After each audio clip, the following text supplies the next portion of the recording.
Ayan, so first time that it happened to us, our lowest ever, 2% bago kami nag-charge, grabe. It's accidental of course, not by choice. At 5% hindi na gumagana yung compressor, so blower na lang yung aircon.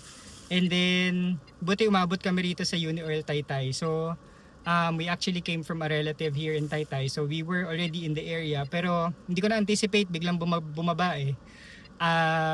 Well, dapat pinlano ko naman talaga. So anyway, ang init. Wala kami aircon. Aircon tana na lang kami. Yan. So, ito na siya. Yan. So nagsaksa kami at 2%. So buti na lang. Mabilis yung charger dito sa Unioil Taytay. So 5 na kami. So dapat gumana na yung aircon. Let's see. Ayan na. May aircon na. Woo! Ayan. So 5% and it will take around 3 hours to fully charge. Ay nako.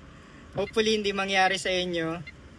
Ingat sa pag-drive and we'll see you again next time.